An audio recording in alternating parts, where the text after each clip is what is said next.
उसी कॉन्टेक्स्ट में, उसी सिलसिले में हम भी आज यहाँ पे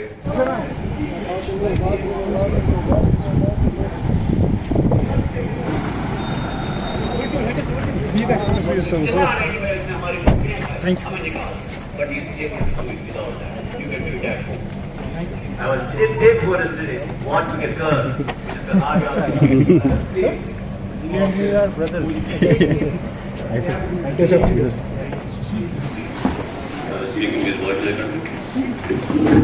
कोई भी बच्चा है, you can help him, तो आप उसकी मदद कर सकते हैं। बहुत सारे broken families के बच्चे हैं, डिस्ट्रिक्ट लीगल सर्विस अथॉरिटी हम बहुत काम इस पे कर रहे हैं, हम मदद कर रहे हैं कि broken families के जो बच्चे हैं उनकी क्या क्या हो सकती है। We have JJB, जैसे अगर किसी बच्चे से खुदा न खास्ता कोई गलती हो जाती है वो बहुत बड़ा कोई जो हम उसके लिए एक नया नहीं है कि उसको हम क्रिमिनल भी नहीं है, कॉन्फ्लिक्ट होती हो, गलती होगी कानून में उसको नहीं होनी चाहिए, उसके लिए एक जजेस हैं, उसके लिए अलग सजा है। हमारे तक यही आ जाती है तो इसमें ये रहता है कि कैसे इनका सामना किया जाए। और बच्चे अलग से मोबाइल पर बैठे हुए हैं, ये अपने बच्चे से पूछते नहीं बेटे तुम दिन भर स्कूल गए थे, क्या पढ़ा, क्या लिखा, क्या सोचा, क्या समझा। उन्हें सही रास्ते की तरफ खींचना या औरतों के लिए बात करना, उनके जो बहुत सारे मसाइल हैं। इससे पहले जो हमारे सेशंस हुआ करते थे, हम जनरली हमारा मुस्तकबिल है और हम खराब होने नहीं देंगे। जो हम आज कर सकते हैं शायद वो कल नहीं कर सकते। इसी हम सब आज मिल बैठ के हमारे होम सेक्टर ने इस प्रोग्राम का डेफिनेटली फॉलो, इसमें हम आपकी सजेशंस भी यहाँ और एक कॉमन मिनिमम प्रोग्राम अगला तो मकासद आज जाना चाहिए।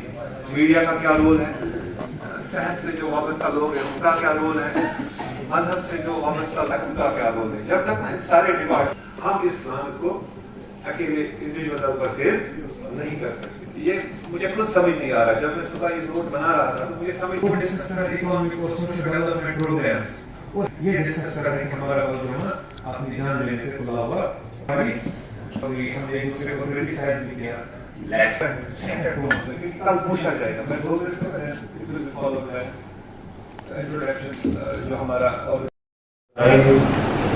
बारामूला में तकरीबन 1800 लोग हैं जो फील्ड में काम कर रहे हैं।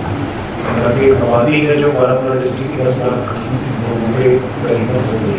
10 लाख में से 1800 लोग क्या ही कर पाएंगे जब तक बाकी 10 लाख लोग हमारे साथ नहीं जुड़े। तो जो भी अचीवमेंट एडमिनिस्ट्रेशन या पुलिस एडमिनिस्ट्रेशन का नाम है फाइट अगेंस्ट ड्रग्स, उसमें सबसे ज़्यादा मुबारकबाद के हक डिस्ट्रिक्ट बारामूला की आवाम है, बिकॉज आपके सहयोग के बिना ये चीज़ पॉसिबल नहीं थी। So I congratulate each one of. Second, मैं आपको चीज़ ये बताना चाहता हूँ, ऑलमोस्ट मैं हर जगह ये स्टेटिस्टिक्स को कोट करता हूँ, यहाँ पे भी कोट करना चाहूँगा। जो कश्मीर में कॉन्फ्लिक्ट रहा है आखिरी 35 साल में, जिसने हमारे बहुत सारे परिवारों को नेगेटिवली टच किया है। देयर हैव बीन 40,000 डेथ्स तकरीबन लास्ट 35 सालों में। अभी by the grace of God बहुत यहाँ पे पीसफुल हो गया है, but 40,000 is a huge number in 35 years. And इसमें आप हमारी रेवेन्यू सर्विसेज हो गया, डोमिसाइल हो गया, आपका इनकम सर्टिफिकेट हो गया, all of these services are provided online to you. मेरा कहने का ये मतलब है कि आज के दिन जो हमारा AI या कंप्यूटर से टेक्नोलॉजी का ज़माना है, इसमें जो provision of services, education, skills, ये सारा डिजिटाइज ऑनलाइन और आपके बेटरनेस के लिए है। बस एक ही इशू है जो चाकू साहब ने बहुत अच्छे से बात कही, वो है कि जो कंप्यूटर है, कंप्यूटर सिर्फ जवाब बताता है, जो सवाल करना है और जो सर्च करना है वो आपका काम है। आप इस टेक्नोलॉजी को अच्छे के लिए, बेटरनेस के लिए यूज कर सकते हैं, या टेक्नोलॉजी को आप बुरा इस्तेमाल भी कर सकते हैं। जो आज का 26 जून का international day of drug awareness की भी बात है, ये भी समथिंग सिमिलर है। आपने देखा होगा पिछले आई थिंक 1 साल 2 साल पहले बहुत ही अलार्मिंग सी न्यूज रिपोर्ट आई थी, जिसमें ये आया था कि जो पार्लियामेंट्री स्टैंडिंग कमेटी की रिपोर्ट के मुताबिक JNK का 10% यूथ, 10% पॉपुलेशन ड्रग एडिक्शन में लिप्त हो गया था। और जो पॉपुलेशन थी ऑलमोस्ट 10 लाख प्लस थी। जेएनके जिसकी पॉपुलेशन करेंटली अराउंड 1.3-1.5 करोड़ है, उसमें 10 लाख एक बहुत ही बड़ा नंबर है।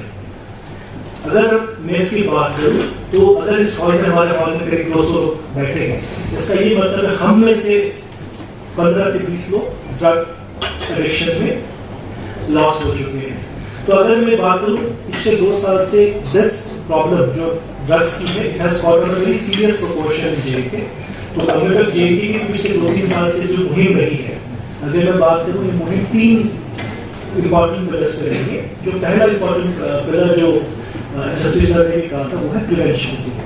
कोई भी चीज का, कोई क्राइम हो, कोई सोशल हैबिट हो, सोशल मोड हो, या इनफैक्ट इवन हेल्दी लाइफस्टाइल हो, prevention is basically better than cure, और prevention is much better than any medicine। अगर आपको लंग कैंसर, अगर आपको कोई आस्थमा रिलेटेड इशू नहीं करना है, तो मेजर इशू विल बी कि don't do smoking. Similarly if you want a healthy lifestyle, अगर आप डेली एक्सरसाइज करते हैं, that helps prevent any cardiovascular disease. Similarly drugs awareness की सबसे इंपॉर्टेंट जो हमारे एम और मिशन होना चाहिए, that is to ensure the younger generation, जैसे कि आप ड्रग्स के इश्यूज में ना पड़े।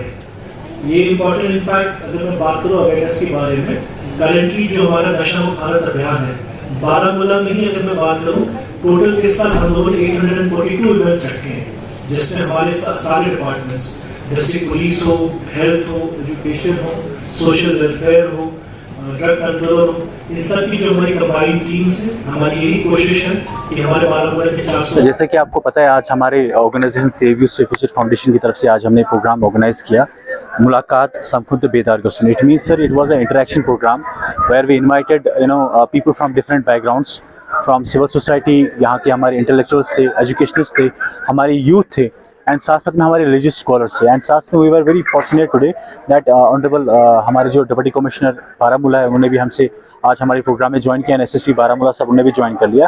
And it was a collective event. The main motive was to जितने भी जो सोसाइटी में जो सोसाइटल इश्यूज़ है, जो प्रॉब्लम्स अभी यहाँ पे हमारी सोसाइटी में, स्पेशली ड्रग्स के रिलेवेंट, उस पर बात हुई। और भी जो बाकी जो इश्यूज़ है ग्राउंड, जो यहाँ के नौजवानों के लिए उन्होंने अपनी सजेशंस इजहार किए अपने यहाँ के डीसी साहब, एसएसपी साहब से। और साथ साथ में it was a kind of awareness, plus किस तरह से हम उस चीज़ को, ड्रग से वबा से निकल सकते हैं, किस तरह से हम छुटकारा पा सकते हैं, and how we can fight this menace. And साथ साथ में सर ये है कि दैट हमारी ऑर्गेनाइजेशन हमेशा से काम करती आ रही है कि जहाँ वो ड्रग्स हो, चाहे वो यूथ इंगेजमेंट हो, एम्पावरमेंट की बात हो, हमेशा हम रेडी रहते हैं कि हमारे नौजवान के साथ जब भी जितना हो उतना हम कंट्रीब्यूट करें सर। आज जो यहाँ प्रोग्राम हुआ, हमारी organisation save youth save future ने कंडक्ट किया। तो इन प्रोग्राम्स का यही मकसद है कि हम यंगर जनरेशन को अवेयर करें और उनके साथ बातचीत करें, और हमें पता चले कि वर्नरेबल ग्रुप्स कौन से हैं हमारी सोसाइटी में, ताकि हम ड्रग एडिक्शन की जो वबा है उसको अपनी सोसाइटी से हटाएं। और जनरल पब्लिक से इस हवाले से और एडमिनिस्ट्रेशन से हम यही रिक्वेस्ट करते हैं, और स्कूल्स और कॉलेजेस की एडमिनिस्ट्रेशन से, कि बच्चों को आप अबंडन ना करें। सबसे प्राइम ऑब्जेक्टिव हमारा यही है कि हम लोगों को बताएं कि बच्चों को आप अबंडन ना करें। अगर कोई ड्रग एडिक्शन में मुलव्वस है तो उसको रिहैबिलिटेशन की ज़रूरत है, उसे आपके टाइम की ज़रूरत है, कम्युनिकेशन की ज़रूरत है। तो उनसे बात करें, उन्हें जानें और उनकी रिहैबिलिटेशन पे काम करें। नहीं, देखिए, पुलिस जो है वो एक प्रोफेशनल ऑर्गेनाइजेशन है, तो उन्हें प्रोफेशनली डील करना चाहिए। इस तरीके से शेमिंग, और मुझे I don't think it's appropriate, but हाँ, एक प्रोफेशनल वे में आप लीगली उनको जो है हाँ, उनको पनिश कीजिए, और उनके पास जितनी भी चीज़ें होती हैं उन्हें जब्त कीजिए, उन्हें एक लॉन्ग टर्म पनिशमेंट आप दें। ड्रग पेडलर्स का सबसे बड़ा हाथ है इसमें, जो हमारे बच्चों को इसकी तरफ धकेलते हैं। ऑफ कोर्स वो पनिशमेंट डिजर्व करते हैं, बट उन्हें एक लीगल और जो ऑर्गेनाइजेशनल पनिशमेंट है जो होती है वो उन्हें दे। इस तरीके से इनअप्रोप्रिएट तरीके से जो हम चीज़ें करते हैं वो एक प्रोफेशनल ऑर्गेनाइजेशन के लिए सूट नहीं करते। बड़ा रोल पेरेंट्स का ही रहता है। पेरेंट्स को चाहिए कि वो अपने बच्चों के साथ कम्युनिकेट करें। हमारे बच्चों का स्क्रीन टाइम आज सबसे ज़्यादा है। आज 5-6 मंथ्स का बच्चा होता है, उसका भी स्क्रीन टाइम है। आप हमारी जब हम छोटे थे, जस्ट 5 इयर्स का गैप है आज की जनरेशन में, बट उनका स्क्रीन टाइम आप देखिए हमसे कितना ज़्यादा है। हमारा ग्रेजुएशन में हमें फ़ोन मिला है, वो भी एक कीपैड वाला फ़ोन, फिर उसके बाद हमारा स्क्रीन टाइम स्टार्ट हुआ है। तो हमें स्क्रीन टाइम की एडिक्शन को भी देखना पड़ेगा। तो ये सबसे इसमें बड़ा रोल जो है वो पेरेंट्स प्ले कर सकते हैं। अगर वो को करिकुलर एक्टिविटीज़ घर पे भी बच्चों से करवाए, कुछ एक्टिविटीज़ करवाए, उनमें इन्वॉल्व रखे, हेल्दी डाइट के बारे में बच्चों को बताए, फिटनेस के बारे में बताए, तो वो इन सब चीज़ों से दूर रह सकते हैं।